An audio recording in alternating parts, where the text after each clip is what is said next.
vamos a dar comienzo. Bueno, primero de todo, muchas gracias a todos por acudir a la convocatoria de hoy.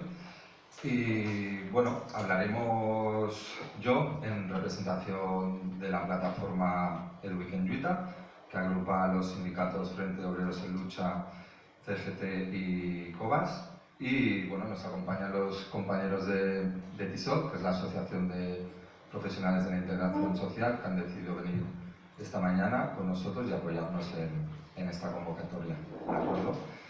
Bueno, nosotros con la convocatoria de hoy teníamos dos objetivos. Uno era, bueno, evidentemente, hacer la presentación de nuestra plataforma, y otro, hacer la presentación del trabajo que hemos venido desarrollando en estas últimas semanas. Hemos hecho un trabajo de recerca de información de cuáles son las circunstancias en la actualidad de lo laboral, de las características laborales que venimos desarrollando en nuestros centros, de los propios centros como tal, hablando de las infraestructuras, y de otra parte importante e imprescindible que entendemos también, que es el tema de los menores y del sistema de protección con los mismos, ¿de acuerdo? Para hacer un poco de resumen de por qué y cómo nace la plataforma, teníamos que hablar un poco también de la entidad en la que nosotros trabajamos, que es EDUBIC, que es una cooperativa de iniciativa social de aquí de Cataluña, que bueno, hace aproximadamente un año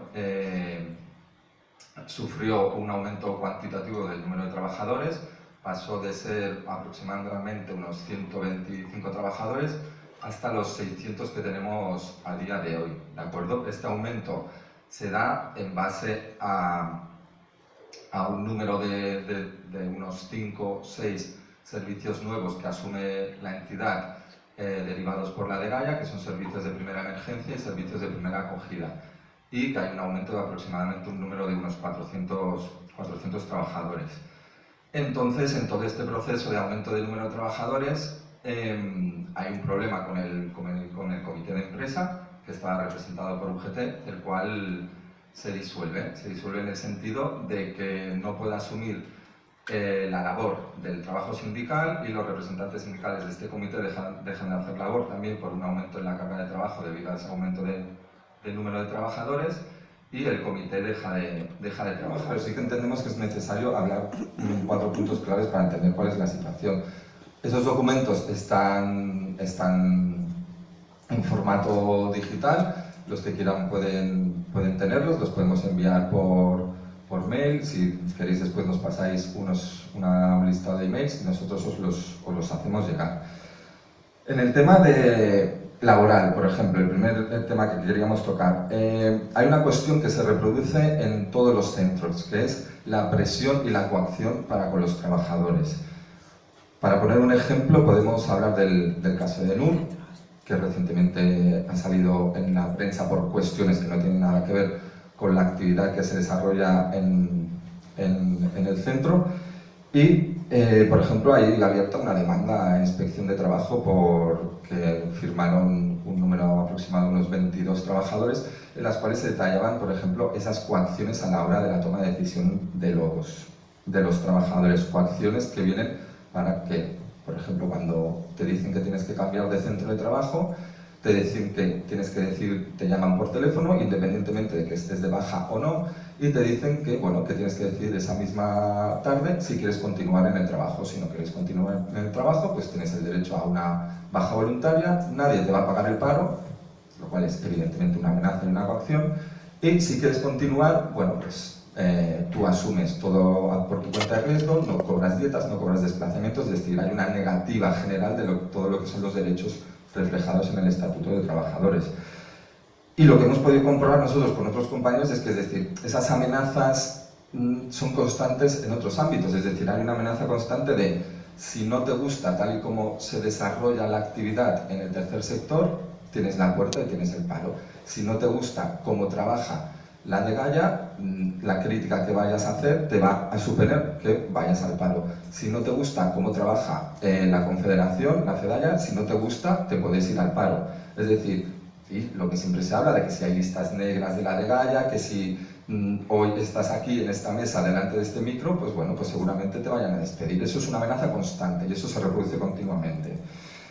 Lo que estábamos hablando, por ejemplo, de los cambios de los centros, es decir, yo vengo de un centro que ha sufrido 4 cambios en un solo mes, 4 cambios de ubicación, es decir, el centro NUR empezó en la Champla y, bueno, nos empezaron a derivar a un hostel, a un hotel, acabamos en varios sitios de la geografía de Barcelona, incluso llegamos a ir a Girona, y ahora mismo, bueno, el centro se está situado en Calella. Es decir, ningún cambio ha supuesto un cambio de contrato para con los trabajadores. Es decir, siempre que hay un cambio de contrato tiene que haber siempre que hay un cambio de centro tiene que haber un cambio de contrato, porque las circunstancias cambian. Es decir, y no se ha hecho nada de eso. Simplemente, por ejemplo, por el trabajo sindical que hubo por parte de mis sindicatos, se empezó a presionar a que nos estaban diciendo que si no queríamos asumir el último cambio nos íbamos a ir a la calle, y echar un pequeño paso para atrás y recular y decir, no, vale, pero bueno, os vais a ir a la calle, pero bueno, sí, os vamos a pagar el paro, tal, no sé qué. Y bueno, pero es que después a los compañeros que siguen ahí, hace 3 semanas les prometieron que les iban a cambiar el contrato con las circunstancias actuales de estar trabajando en Calella, y a día de hoy no se ha ejecutado ninguno de esos cambios. Es decir, son todo promesas continuas y los compañeros siguen trabajando en unas circunstancias que no son las que ellos tendrían que tener. Por ejemplo, es decir, podemos poner el ejemplo de que tenemos compañeros de que están durmiendo en los propios hoteles donde se desarrolla la actividad de esos centros. Es decir, después de jornadas intempestivas de 14 horas, los compañeros se quedan a dormir en el mismo hotel porque no pueden asumir el tener que irse a casa después de 14 horas, dormir 4 horas y volver otra vez al centro de trabajo. Es decir, y ellos mismos están pagando esas habitaciones. Es decir, la entidad, la empresa, se ha negado totalmente a pagar ningún tipo de alojamiento a los trabajadores. Son ellos, por su propio pie, que se están quedando a dormir en esos sitios donde también están alojados los menores. Podríamos hablar incluso de, bueno, pues de trabajadores que han estado trabajando en negro realmente porque no han sido dados de alta en la seguridad social. Y bueno, pues que ahora mismo todos los contratos, por ejemplo, de todos los compañeros que estamos en NUR, de los compañeros que están en Quiricú, no se ha asumido el cambio que suponía el centro, y todos estamos en un fraude de ley de contrato. Es decir, todos tendríamos que ser a día de hoy indefinidos y todos estamos por obra de contrato de obra y servicio, lo cual es una irregularidad también. Luego el tema de cómo están organizados los centros, es decir, el convenio, el Estatuto de los Trabajadores, dice que tiene que haber protocolos de seguridad, que tiene que haber planes de riesgos laborales, que tiene que haber un plan de igualdad, que tiene que haber un comité de seguridad en cada centro. No tenemos absolutamente nada, es decir, la desorganización es total y absoluta. Ahora, de una forma vaga, están diciendo que sí, que se va a empezar a trabajar en un plan de igualdad, pero es que llevamos meses, es decir, incluso años, porque los nuevos trabajadores que entramos en estos centros, hay algunos centros que llevan 8 o 9 meses y nos dicen, no, es que como el centro es temporal, no se puede aplicar este plan ni este protocolo. Pero que es mentira, si llevamos 8 meses trabajando en un centro, ¿cómo va a ser temporal si llevamos casi un año en estos centros y no se ha aplicado ninguno de estos criterios de protocolos ni planes? Y luego, por ejemplo, el tema de las agresiones que a veces sufrimos, porque sí que es verdad que a veces se dan situaciones de violencia dentro de los centros, pero los compañeros que han sufrido agresiones han tenido nulo acompañamiento por parte de la empresa. Es decir, si tú sufres una agresión o en una situación de violencia en el centro, no te vayas a la mutua, porque esto no es un accidente laboral, ¿de acuerdo? Porque si vas a la mutua va a contar como accidente laboral y esto va a contar en las estadísticas de la DGAIA, y es lo que se quiere evitar, que no salga. Y bueno, si denuncias, vas a denunciar tú solo, no va a denunciar la empresa por ti. Y si denuncias y tienes que ir a un juicio, te vas a ir tú solo. Y si te acompaña alguien, te acompañará uno de tus compañeros de trabajo. No te va a acompañar nadie de la entidad. Es decir, estamos completamente solos, vendidos.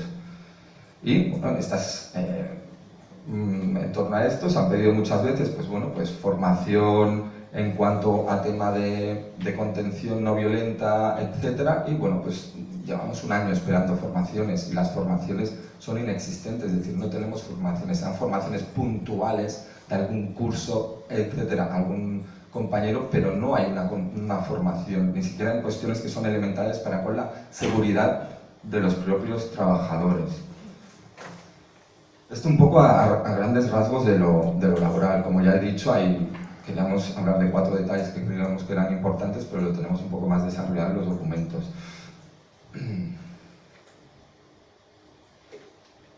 Después, por ejemplo, el tema de las infraestructuras. Cuando se abren todos estos nuevos centros se abren en hoteles, albergues, casas de colonias o hostels. ¿Esto qué quiere decir? Que son centros que no están preparados para albergar la actividad de un centro de jóvenes migrados solos, ¿de acuerdo? Es decir, son infraestructuras que están preparadas para, bueno, visitas puntuales de un hotel, preparadas para albergar a 2 clases de un colegio que vienen de colonias 4 días, o para turistas que van y vienen de Barcelona, pero no están preparadas para albergar, por ejemplo, como los compañeros de Kirikou, que son 110 menores, sumándole al equipo de trabajadores que te puedes encontrar a 150 personas trabajando en un sitio que es pues para turistas, y además no solo que es para turistas, sino que estamos con turistas, es decir, compartimos instalaciones con gente que viene de vacaciones a Barcelona. Es decir, ¿y cómo vamos a desarrollar un trabajo educativo en esas circunstancias? Es imposible. El trabajo que desarrollamos es meramente de contención de la situación. Es decir, los trabajadores de los centros estamos totalmente vendidos. Nuestro trabajo diario es, como digo, de contención. Y luego, evidentemente, bueno, pues estos turistas en algunos centros, pues bueno, pues además de alojarse, pues hay, como el centro de Kirikou, que se hacen bodas, que se hacen eventos, celebraciones. Pues bueno, es bastante curioso ver cómo hay alojados 110 chicos que vienen de estar viajando un año para conseguir llegar a la península, para conseguir llegar a España, y que se encuentran que, bueno, pues que 3 pisos más abajo están celebrando una boda. Bueno, es más que surrealista. Es decir, y bueno, no, claro, es que esto no lo sabe la Dgaia. Evidentemente que lo sabe la Dgaia. La Dgaia ha ido a todos y cada uno de estos centros y le parece totalmente correcto. Es decir, todo lo estipulado que tiene que decir el criterio de cómo se trabaja en este sector, es decir, se lo pasan a la torera, totalmente. Y bueno, después pues las habitaciones tienen humedades, las habitaciones se deterioran constantemente, es decir, hablamos de centros que se consumen, tienen un tiempo hábil de vida, tienen, bueno, pues un tiempo en el que van consumiéndose, y el mobiliario se consume, todo en sí se consume. Y se cae literalmente, pero literalmente porque el otro día a unos compañeros de Valqué, en el Masnou, se les cayó una habitación, se cayó el techo de una habitación. Es que se están viniendo abajo los centros, y esto lo sabe la Dgaia. Y bueno, esto en cuanto al tema de las infraestructuras. Después, el otro tema que queríamos tratar es el tema de los menores y de cómo se está desarrollando este sistema de protección. Nosotros pues lo conocemos por nuestro trabajo, el cómo está este sistema, y bueno, hemos empezado a elaborar información respecto a la situación, y bueno, pues contamos que en los centros tenemos, por ejemplo, menores que son menores de 16 años que no están siendo escolarizados. Hay un número determinado de menores en los centros que no están acudiendo a centros educativos normalizados aquí en Cataluña. Es decir, están en los centros, tienen 14, 15 años y no están acudiendo a clase. Y bueno, evidentemente esto la Dgaia lo sabe. Hay menores que no están siendo tutelados. ¿Y qué quiere decir no están siendo tutelados?